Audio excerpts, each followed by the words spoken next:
Kory, you were out yesterday in Allen Park, God's country, the most scenic city in Michigan. Oh, God. I love Downriver. Shout out to all the Downriver people watching right now. How was OTAs, man? Well, first off, I'm glad that we're having the gloomy weather today as opposed to yesterday because of the way the media setup works out with the different levels of credential status. If it would have been raining like this today, I would have been able to go to OTAs. So, glad it happened. But standing out there like Eeyore. Yeah, but one thing I took from OTAs was something that Dan Campbell alluded to, we'll get into later. It was packed. These are voluntary OTAs, and it was packed. Like, everybody that was thinking that I would see there, that I wouldn't see there, I saw them there. I think the noticeable people that were absent were Michael Brockers and Jamie Collins. They weren't there, but I mean, Goff was there. And here's the interesting thing about watching Goff out there. Mark Brunell is a very intense coach. He was getting in Goff and Tim Boyles. He was getting at them. Nothing deconstructive, but just like, throwing to their drills, like just really intense. And they were responding. Everything was clicking. The whole camp vibe was just like lively, energetic. You walked. They brought the media. They brought all of the media in to TI's bring them out. Yeah. So I thought that was pretty. I thought that was pretty clever. Even all the other media members like, we're getting interest music.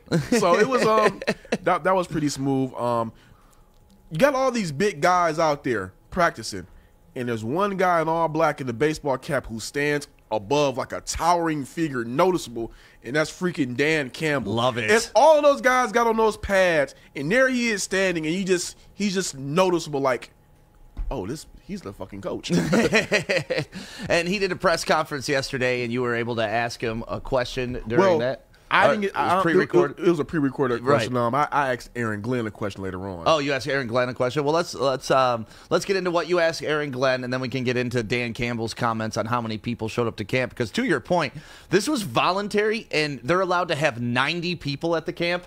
80 showed up. 80. And that just shows, like, this team is ready for the change. This team is ready for the new energy. And the biggest thing that stuck out to me is the reports on Tavai. Tavai last year said that the coaching staff wanted him to play at 270, and that's where he was at. He's already down to like 247, and they want him to lose another 15 pounds. Yeah, lost 17 pounds already. Can you imagine a 270-pound guy trying to guard a running back coming out of the backfield? That's why we sucked. I think I have a good theory on this. When you're self-conscious, it's easier when people around you look like you. So I'm thinking. I didn't know where you were going with it. I'm thinking Matt Patricia just showed up to camp like, God damn it!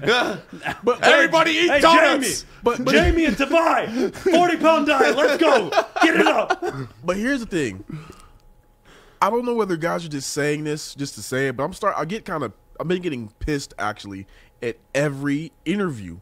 Because all the guys are saying the same damn things about it's fun.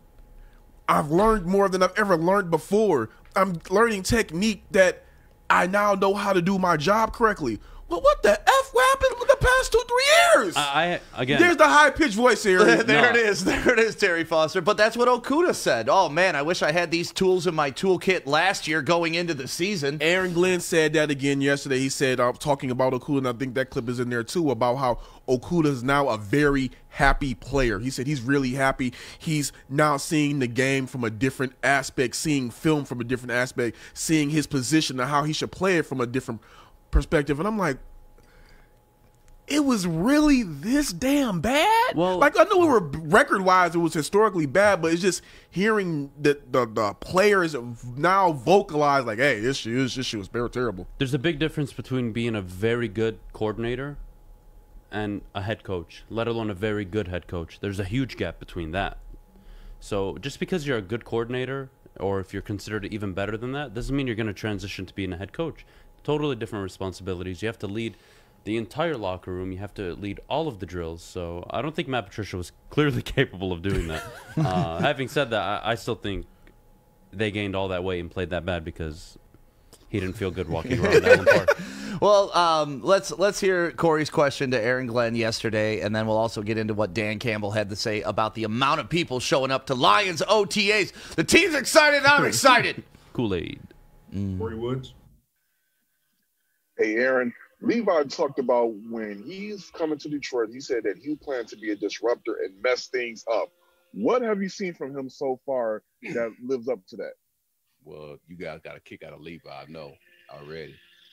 But hell, we're not even pads yet. And so we can't say what we're going to be until we put pads on. So I told him that he made that statement. I better see it when we put the pads on. But, I mean, you saw it when he was in college. He was a disruptive force then. Even, Panay, he talked about Levi and talked about how tough he was as a player to go against. So with him saying that and what I see in college, I expect nothing less from that player. I mean, that's who we're going to be as a defense. We're going to be aggressive. We won't ask kickers. All right. So we expect to play that way anyway. So it's nothing new to what my vision is for Detroit Lions defense. I mean, he just solidified what my expectations of him is anyway.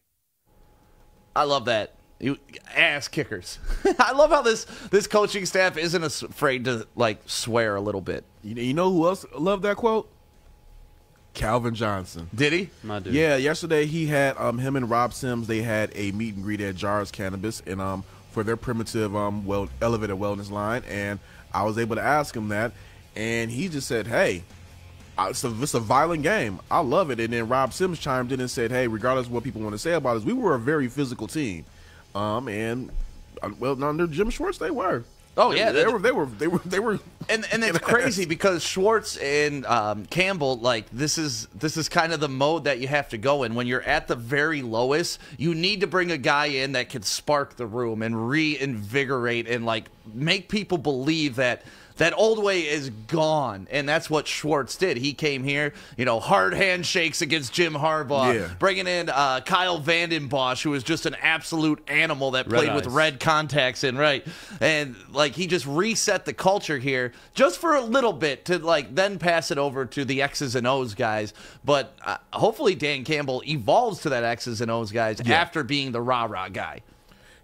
That's all you can really ask for, but I just thought of all the vibe I got from just watching everything, those guys genuinely were happy to be there. That's awesome. They were just all laughing and joking.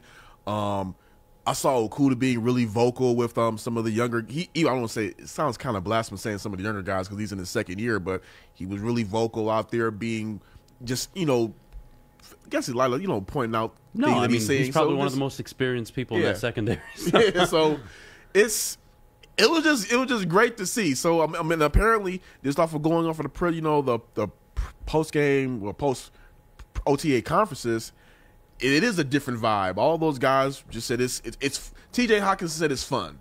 Yeah, and that's what we want it to be. And Dan Campbell seems like a fun guy. Here's his comments on everybody showing up to OTAs. Well, yeah. Look, I think that there was things that I was already going to do anyway before we even this came up. I would say this. I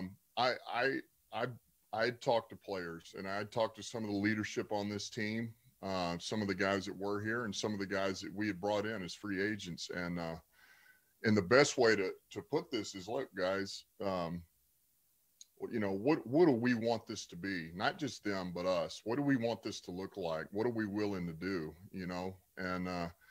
And so I would just say, man, they're almost all of them are here. And to me, that sends a message loud and clear that at least they've taken the first step. They've taken the first step, and that tells us as coaches, you know what, they are committed. This is something that they want to do, and they chose to be here because it's voluntary. There was things we were already going to do, and look, there'll be things you'll see today that are very much like the vet mini camp. There's a lot of stuff. We're really not doing any teamwork. We are doing walkthrough against each other, but really for the most part, the only thing we have true competitive nature against each other is 7-on-7 at the end of practice. And this day we will go full speed for basically 10 reps. And that's it. Everything's been up to that point. The 7-on-7 of day one was kind of a jog through, and then we jogged through half of the 7-on-7 yesterday and then ramped up the last half, and then today will be full speed. So we've just worked our So did you stay for the 7-on-7, Kory?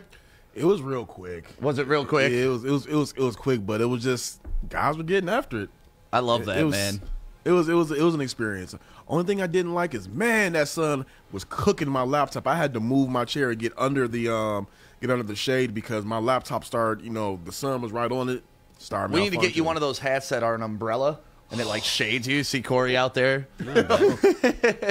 How did they treat you, man? How was everything with the Lions? Because this was your first time going out there. You went early to make sure that you knew the protocols and everything. And just how was your first experience there? Well, I've been to Allen Park. I've been to Allen Park before for conferences, but this was my first OTAs, and everything was pretty smooth. I know them, so it was just pretty cool to talk to a couple of guys there, and what they did do was just show me where I needed to be at for getting some photos, which we're gonna upload on our social media later on today. And great experience. Looking forward to going back next week. Who stood out to you the most in OTAs? Probably I would say Jared Goff. He just looked like he was a guy out there with a chip on his shoulder. And when Dan Campbell was talking about before the practice started that he throws a pretty ball, we saw it. I saw it, and he just looked like he was there for real. He was locked in. So quit sleeping on Goff, all you doubters. No one's sleeping on Goff. Oh, dude, half the city's sleeping on Goff because half of them are still in love with Stafford. They're idiots. No, but honestly, Stafford, I can't help you. No offense to Sean Baligian. Sean, you know I love you, but the guy who sits in this chair does not believe in Jared Goff. Definition of sleeping on Goff, like how he's like a bust. He's not the guy. Yeah, he's not the guy. Don't even give him the chance. We know he's a placeholder. We know we're moving on from him. Look at how many turnovers he had the last couple seasons. I've heard it all from that seat right there from 11-1. Well, since I'm in this seat, let me give some reality. The last 2 seasons, Jared Goff has been battling a lot of injuries. His fingers have been completely screwed over. His thumb, obviously, last season in the playoffs, especially down the stretch. Jared Goff, let's keep in mind his first 2 full seasons with Sean McVay, they scored 526 points and then 479 points. They haven't scored more than 400 the last 2 years. Don't tell me that's just on Jared Goff. No, McVay's been figured out. Clearly, teams are more prepared for Sean McVay's offense. And also, clearly, Goff has been hurt. The guy can throw the ball. He was the first overall pick. Let's not do this. Give him a chance. Give him 2 seasons. Let's see how he plays. And then go from there. Don't tell me he can't play football, guys. It's stupid.